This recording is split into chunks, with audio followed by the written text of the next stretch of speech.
नमस्कार, आदाब, सत श्री अकाल। मैं हूं देवेंद्र मिश्रा। आप देख रहे हैं डीएनए न्यूज़। आइए चलते हैं खबरों की दुनिया में और देखते हैं डीएनए ब्यूरो रंजीत छाबड़ा की ग्राउंड जीरो से रिपोर्ट। क्या है आज की खास खबर, जानते हैं उसकी बारीकियां और समझते हैं क्या है उसकी अहमियत।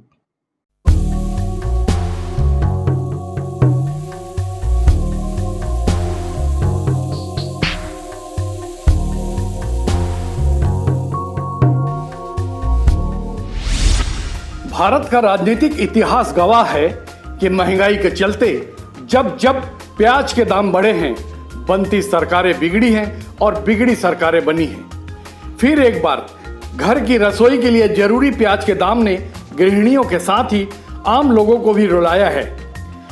विषय की गंभीरता सरकार भी समझती है। यही कारण है कि प्याज मूल्य को नियंत्रित रखने राज्य की भूपेश बघेल सरकार ने यह जवाबदारी कलेक्टर को सौंपी है। कलेक्टर साहब ने आदेश पर त्वरित अमल करते हुए स्थानीय थोक विक्रेताओं, कमीशन एजेंटों की बैठक बुलाकर विषय की गंभीरता को बताते हुए प्याज का स्टॉक, मूल्य, प्रदर्शन और दस्तावेज दुरुस्त रखने के निर्देश दिए ताकि मूल्यों पर नियंत्रण पाया जा सके। जिलाधीश ने कमीशन एजेंटों और फुटकर व्यापारियों से भी उपभोक्ताओं तक सही दाम में प्याज बेचने कहा है।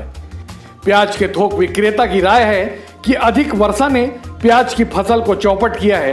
दिवाली से पहले महंगाई से मुक्ति पाना संभव नहीं है। ये सब मौसम के कारण है।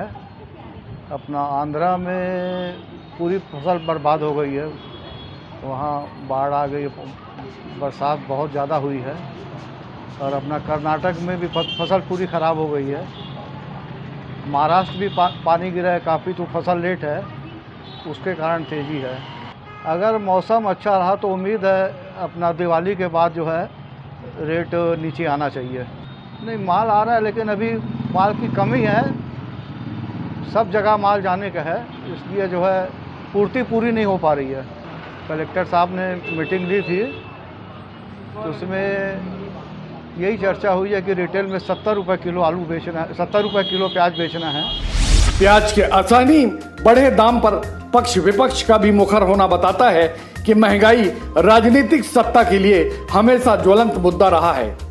कांग्रेस जहां प्याज की महंगाई के लिए केंद्र सरकार की कृषि नीति को कोस रही है, वहीं भाजपा नेत्री इस संवेदनशील मुद्दे पर राजनीतिक बयान देने को दुर्भाग्यपूर्ण कदम बता रही है।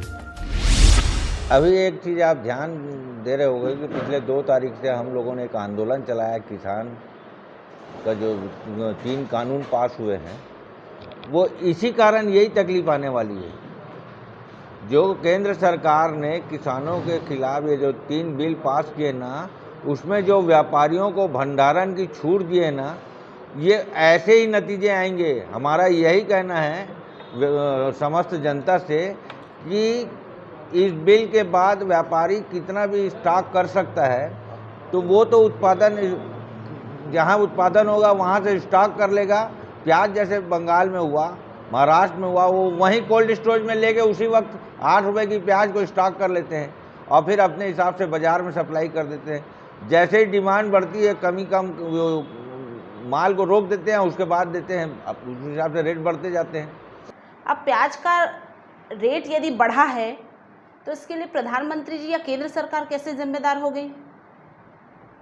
लगातार समाचार पत्र के माध्यम से, सोशल मीडिया के माध्यम से यह जानकारी हमें प्राप्त हो रही है कि असमय बारिश होने के कारण लगातार किसानों को जो नुकसान पहुंच रहा है, बल्कि केंद्र सरकार तो कैसे इन किसानों के नुकसान की भरपाई की जाए, इस विषय पर विचार कर रही है। लेकिन चूंकि कांग्रेस की फितरत हो गई है कि आरोप लगाना और केंद्र सरकार, प्रधानमंत्री मोदी जी पर आरोप लगाना, ये उनके व्यवहार में शामिल हो गया है।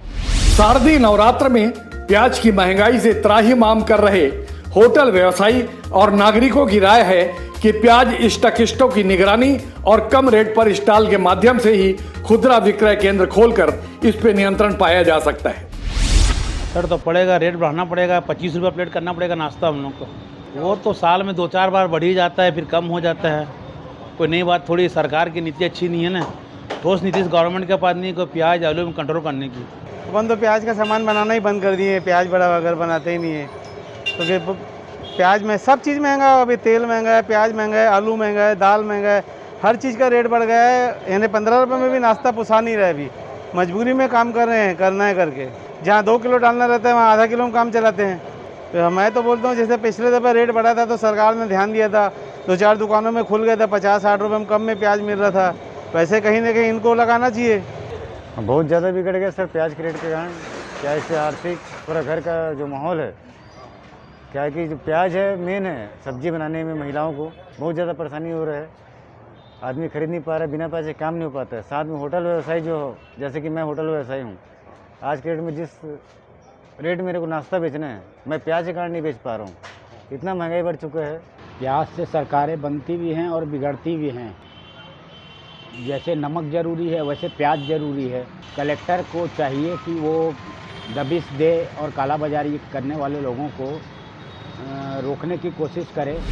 छोटे दुकानदारों ने जहां चिल्लर प्याज विक्रय पर थोड़ा सा लाभांश लेने का संकल्प दोहराया, वहीं गरीब उपभोक्ता ने कहा कि प्याज के साथ ही खाने पीने के सभी सामान महंगे हो गए हैं। ऐसे में जिए तो जिए कैसे। और अभी बढ़ गया है हाल में 2-3 दिन में अचानक, ये 75-80 तक हो गया है। अब समस्या तो अभी ऐसा है कि हर चीज़ में घरेलू कार्य के लिए सब जगह प्याज का उपयोग तो होता ही है।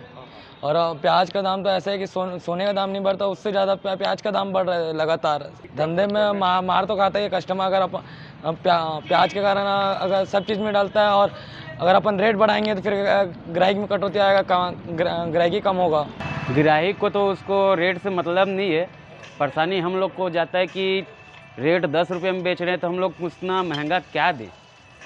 10 रुपये में हम लोग को पोसाता नहीं है। अगर रेट बढ़ा के बेच रहे हैं तो कस्टमर जो है खाते नहीं हैं, तो हम लोग को बहुत ज़्यादा परेशानी जाता है जी। हम लोग धंधा नहीं कर पाएंगे रेट के हिसाब से। सरकार को देखना चाहिए कि जो कोल्ड स्टोर में स्टॉक में रखे हैं वहाँ चेक करना चाहिए कि वहाँ जो जितना माल है व्यापारी लोग स्टॉक करके रखे, उसको देखना चाहिए कि हाँ स्टॉक है कि नहीं है। स्टॉक नहीं रहता है तो एक बार रेट बढ़ाए तो समझ आता है, स्टॉक है उसके बावजूद रेट बढ़ाए ऊपर बढ़ा रहे हैं।